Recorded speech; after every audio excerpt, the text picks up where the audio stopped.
Welcome back, rivals. This is Xonia, and you are in the zone. Today we'll be looking at our third card review. I'd like to cover both a requested clan and also a very relevant card. So today we'll be taking a look at Xingshu. Xingshu was the winner of the Miss Clint City contest for 2015.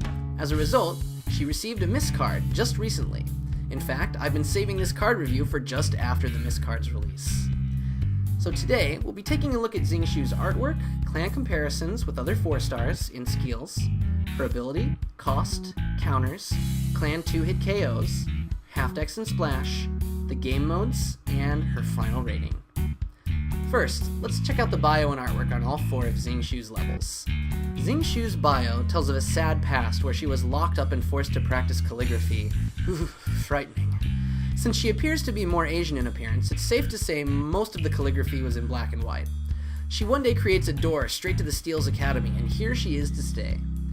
As for her art, in her level 1, Xingshu begins with monochrome pictures of butterflies and other unidentifiable objects.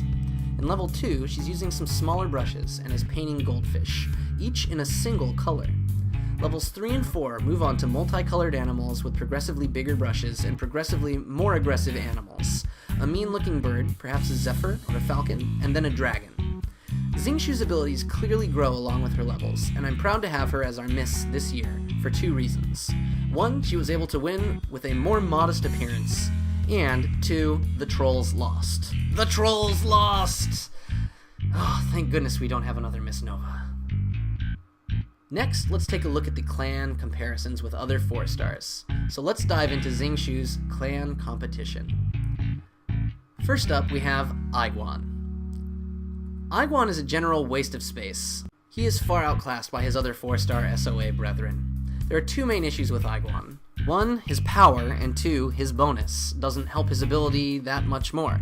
See, Aiguan's ability does the exact same as a normal SOA, with the only advantage being that he can also cancel SOA clan's abilities. Otherwise, there's really no benefit. He can't even cancel other Skeelz abilities.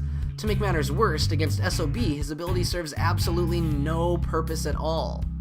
All this, on top of his measly 6 power, means Aiguan won't be making his way into most decks. Xingshu has higher power and damage ability on round 1, so Xingshu is the clear winner. If Aiguan was 7-6, then things would be a little bit different. Next up is Aiguan Noel. In all honesty, I hardly like using Thomas, so why on earth would I use conditional Aiguan Noel? He has no need of being conditional. That just made him much, much worse. Avoid this card at all costs. Again, Xingshu is the clear winner here. Up next, we have Belgosi. Belgosi is a nice power manipulator, but he's really no more special than the normal power manipulators. See, Skeelz cards are supposed to be the best at what they do, so their abilities are supposed to be almost OP because their bonus does absolutely nothing for them, aside from protected. Belgosi just feels like a normal power reducer, something that I'd see in, say, Fang Pai Clang. I think this is why I always shy away from using him. If he were 8-5, or even a 7-6, then we'd be talking. His damage just isn't high enough for me to want to use him, when the only advantage he offers is usually a power gap of 1, with no attack manipulation. Xingshu can almost gap for twice as much, and still has 8 power, so Xingshu wins here too. Next up is Carter. Colossus just became a lot less scary. 7-6? Protection damage? Are you serious, you are?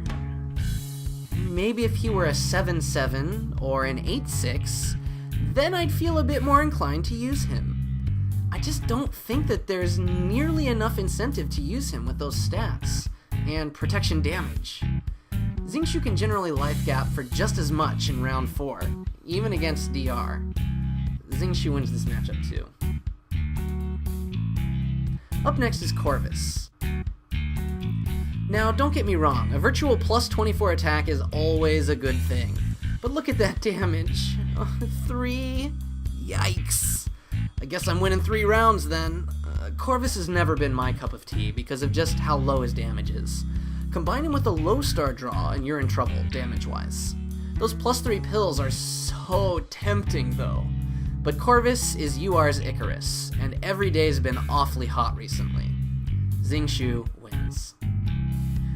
Up next is Damien. Damien is a card I really want to love, but let me just put it in 2 words. Unstable damage. Who knows if you're hitting for 8 or 1 with this guy. His 8 power really makes me want to take the plunge and slot him in, particularly in T2 formats. However, in ELO and Tourney, I'd leave him out. He's got reprisal written all over him, even if it's in invisible ink. Xingshu wins for her damage reliability. Up next is Dr. Falkenstein. Finally, some real competition. Dr. Falkenstein is a super beastly card. 7 power and -6 attack in mono is fantastic. 5 damage keeps him on the board with such amazing attack manipulation. Now wait, Xonia, didn't you just knock Belgosi for only being a 5? Well, yes, but it was a 5 that had to go pill for pill with whatever card he's up against, and is usually behind from the beginning against attack manipulation. Dr. Falkenstein doesn't need to pill 4 to 5 to make sure his damage gets through generally, and will provide a pill gap if he loses. This is what a 5 damage card should look like. Sadly, you may have caught that I said in mono. This is generally not a problem since Skeelz does like its mono, but he doesn't play as well with leaders too. So, on this very minor point, I have to give the win to Xingshu. However, Dr. Falkenstein is an amazing 4-star card you definitely want to get your hands on. Now wait, Xonia, now what about the fact that Xingshu is only best used in the last round? You haven't even mentioned that yet. Well, Dr. Falkenstein is good on any round, isn't he? Well said, young grasshopper. However, don't miss the fact that Xingshu still does more damage on round 1 than Dr. Falkenstein. Or the fact a win with her may be able to prevent a 2-hit KO, allowing her to act both offensively and defensively for your own needs. As such, I'm still going to give the win to Xingshu because she's still potentially more useful on round 1 than Falkenstein, and only gets better after that. Up next, we have Galactia. 2 real competitors in a row? Sweet! The second newest 4-star after Miss Xingshu, Galactia has been described as an inverse Xingshu. She plays better on round 1, or early rounds, has the same power, and her ability almost puts her on par with Xingshu. So, who's better? See, Galactia's ability forces her into being a fully offensive card. She's there for KOs. Xingshu, however, is there to create a life gap. Xingshu is not here specifically for KOing, but Galactia is. Galactia, due to her ability, allows you to set up interesting KO attempts that your opponent may have to worry about in following rounds. For example, maybe you'll Fury your 2-star on the second round, and wait out the KO with your DR. Because of this, Galactia seems to me at first slightly more desirable, until I get down to splitting hairs. So let me ask you this, who is more predictable, Galactia or Xingshu?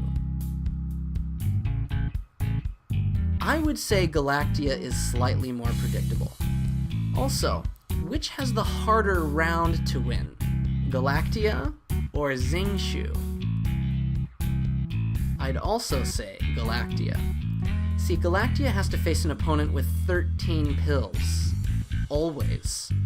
Xingshu faces whatever the opponent's got left. Xingshu plays at a slower, less pill frenzy pace, while Galactia may leave you floundering with 6 to 7 pills left against your opponent's old. Galactia is also almost guaranteed to come out in round 1 or 2, whereas Xingshu can fit into any spot and still be useful. Let's also not forget that Xingshu gaps for 1 more. As a side note, Galactia may conflict with and reduce your desire to run Snowflake in your deck. That's no good either. For these extremely small reasons, I would say I value Xingshu over Galactia, but only by the slightest bit. In reality, they're practically tied. After all, why choose? Just run both if you can. Next up, we have Greem. Wow, 3 close ones in a row. Greem has been ELO banned for good reason. Leaving you at 2 life by the end of the match, even in ELO, will ruin anyone's day. Greem can do up to 12 damage without Fury, whereas Xingshu can hit 11 with Fury. Again, it's up to your playstyle. I prefer decks that don't require luck and a big pill in on round 1, if you want something reliable that won't leave you hanging at times. Xingshu has 1 more power and allows for slower play, so for me, her playstyle is better. Green may end up being your only round 1, and may only need to be your only round 1, whereas Xingshu is a finisher. Green also flake. For the casual player, I think Xingshu is much better suited to teaching you how to play with patience and build a deck that isn't about luck, but forcing your opponent to play perfectly in order to stop you. I'll call this one a straight up tie, but for me, Xingshu slightly edges Green out too. Up next is Jay. Did someone say 9 damage? Ouch. Jay is a nuke, and a unique one at that. You don't see many potential 11 damage cards outside of the damage clans, but then again, this is Skeelz. Many people like Jay because you can mop up with Jay if your opponent overpills too much. I loved Jay at first too, but soon realized getting that 9 damage in was quite difficult with only 7 power. Jay isn't my cup of tea anymore, and Xingshu can hit 9 as well, with 8 power and no condition other than waiting for round 4. So to me, Xingshu wins this one. Up next is Kefren. Kefren is an amazing DR, but the issue is that he's conditional. If he weren't, he'd probably be on par with Xingshu, but since it's conditional and courage, so you can see it coming at you, I'm going to have to say Xingshu beats Kefren too. Kefren for me is an offensive card with DR, struggling with what his purpose in UR is. He's got the stats of an offensive card, but the ability of a defensive one. When I say I like cards that can be used both offensively and defensively, I don't mean like this. Don't get me wrong though, Kefren is a wonderful 4-star card, but Xingshu's just a little bit better to me. Besides, if I wanted DR, I'd probably just use Redra. Next up we have Manfred. Manfred is one of those cards that when he works, you're done for. Confidence is a horrible conditional, but for good reason with this beast. You can just look at the straight up comparison though. I think it's pretty clear. Xingshu wins. Manfred may be better with Fury, but who's going to use Fury after spending likely a ton of pills to win the last round? And Manfred is doubly penalized against DR, whereas Xingshu is not. Finally, Miss Xingshu. The result of Xingshu's popularity led her to very recently read this last week, or 2 weeks ago now, Miss Card for 2015. Miss X retains the massive ability to life gap for 9 without Fury, and is immune to SOA. She's like Jay, except she works on all 4 rounds. One resulting nerf, quote-unquote, is that she's mono-reliant, but the fact remains that she is usable from rounds 1 through 4, and that is a much greater benefit, so she needed something else, or she'd be way too much of a powerhouse. So, she received 1 less power than the original Xingshu. This is actually quite a big hit, but with 9 life gap, she's still not to be overlooked as a very solid card. That said, I still think Xingshu wins. With her ability to be slotted into mono decks and 1 extra power, I value the original Xingshu slightly more. This leaves us with Xingshu being, for me, the strongest Skeelz 4-star card, with Greem and Galactia being right behind her, and Miss X not far off either. Xingshu is an offensive card with a lot of defensive backup, and allows you to slow down and control the pace of the match. Xingshu allows you to throw your DR attack manipulation, trying to catch their bluffs, and then swoop in for the kill on round 4 with almost all of your pills left. She even allows you to play cards like Snowflake with 2 to 3 pills, either scaring your opponent into dumping half their pills, or catching an ult and sealing the game after round 1. Xingshu has very few weaknesses when paired with her clan, and only gets stronger the more patience you have, allowing you to relax while playing the game too, thus making the game even more enjoyable to play. Next, let's take at her ability. Growth is an amazing conditional, and not to be underestimated. Before Growth, UR had very few specialized closer cards. The only real quote-unquote closer cards were excellent power manipulation cards that could seal the deal, like Kayla CR or Rolf. These are the kind of cards that Xingshu will often face off against though, and unfortunately shows to the best of them, so please be careful. However, many of these cards are expensive, rare, and often banned from events that may still allow Xingshu. Ergo, she still remains a very strong closer, and particularly so for only 4 stars. Against the majority of other cards in the game, she remains very strong, so please don't misunderstand my point here. This does make her a tad bit predictable though, so be prepared to dump her a bit earlier if it will benefit you overall for the match. Don't keep her simply because you want the extra 1 to 2 damage if it'll lower your chance of actually winning. With the core ability of +1 life, this does mean that you'll need to watch for poison cards, as she may allow poison that has already capped at its minimum to get 1 more round use in. The good point though is that it lets you skirt by big DR in the final round by guaranteeing at least a 5 life gap. As for her costs, Xingshu is currently selling for somewhere around 22k on the market. It's pricey, but if you can afford it, then she's definitely worth it. She's a very enjoyable card, and because she allows you to relax when playing, you'll find yourself actually enjoying your games more.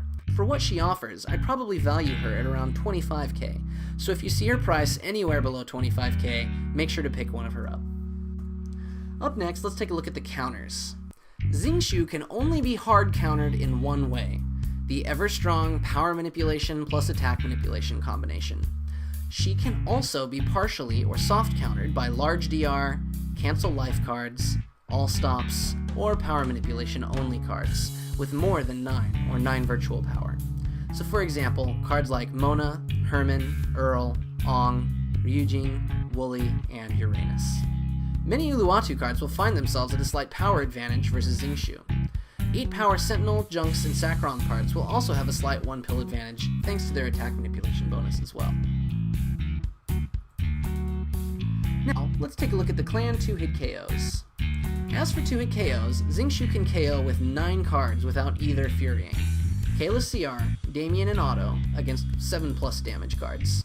Eloxia, Galactia, Greem, Revenge J, Logan, and Michael. If either card Furies, that number jumps to 27. If both Fury, however unlikely, then there are only 5 cards that she cannot 2-hit KO with. Anton, Belle, Redra, Sasha, and Willem. Please note that for these to work, a card like Jay will obviously need to be played on a revenge round, Logan will need to be played first, or Todd will need to win round 1, and Xingshu round 4. Common sense is assumed. Next, let's take a look at half decks and Splash. Xingshu fits into half decks quite well. She isn't support-based and is definitely worthy of taking the 4-star spot in a half deck, especially with Skeelz. The loss of the bonus only results in one downside: newfound vulnerability to SOA. To be honest though, I would not recommend splashing Xingshu, but only because 4 stars is a lot of splash. Otherwise, she's really perfect. Her ability is great and her base stats are amazing. She has definitely got the ability to splash. And the loss of her bonus is no big deal. It just makes her a bit more vulnerable to SOA and DR cards, which, of course, admittedly, are very few. Now, let's take a look at the different game modes, and how Xingshu fares. In ELO, you need above-average cards that can specialize well and do enough damage to make them scary. Xingshu is the woman for that job. However, she is permabanned. So that kinda ends this discussion right there. As for Tourney, most definitely. She can help assure you that victory, and doing it in round 4 means you'll get more points. However, if you're looking to play fast and dirty and get a lot of quick KOs in round 2 or 3, then she may lack a bit of the damage that you're looking for. Next up is Survivor. In general, Skeelz is not a popular clan for Survivor. Well, why? They have little attack manipulation to force pills. Even though Logan, Michael, and Kayla CR are beasts in Survivor and T2 formats, with no attack manipulation and more protection power cards, they're losing a bit of their popularity. Strong Skeelz and Amber decks can still be found though. Xingshu's problem is that a lot of Survivor matches never make it to round 4, so her life capping ability will rarely see use, so I can't fully recommend her for Survivor. As for Duel, Xingshu is scary and Kate knows it. Why not use her against Kate? Her plus life will allow you to finish 2 of the Skeelz clan missions even faster too. And finally, in the newest mode, Arcade, Xingshu has the ability to gain life, and has enough damage to allow you to KO with the right cards. This makes her quite beneficial in normal mode, because in normal mode you need to have enough life in order to get one of your stars. So just in case the computer catches you off guard, Xingshu can come back and hopefully save you that extra play one more time to get that extra star. Now let's take a look at Xingshu's final rating. Xingshu's a strong card with excellent solid base stats and a killer ability. You're always guaranteed at least a 5 life gap in round 4 with her, no matter what card she goes up against. She's fun to play, but she loses a point because she's slightly less effective in earlier rounds, reducing her life gap and making her a bit more predictable. However, she still has a gap of 6 on round 1, so I'll give her back half a point. She loses another half a point though because she doesn't significantly overpower her opponents. She has brute force potential and a high power, but definitely needs pills to back her up. She's also effective in half decks and a splash, but she's permabanned from ELO and doesn't quite fit in Survivor, so she'll lose another half a point. But I'm gonna give her half a point back because she's so good that she got permabanned from yellow. Her final rating then is a 9 out of 10, A. You should definitely get a hold of Xingshu as soon as you can. She is a wonderful card and will not only make your deck feel much stronger, but you'll actually have more fun playing UR. You definitely won't regret using her, though you may be sad her playability options are often a little limited. Well, this concludes my card review of Xingshu. I hope you feel like you learned something and want to give her a shot in your deck. She deserves it, especially since she won Miss Clint City 2015 and defeated the Miss Contest Trolls. Thank goodness Xingshu didn't win. So don't forget to leave a comment below if there's anything you think I forgot to mention, and while you're there, let me know what you think of Xingshu. If you liked this video, then don't forget to like it and share it, and of course, don't forget to subscribe for more of my Urban Rivals videos. This is Xonia, and you've been in the zone.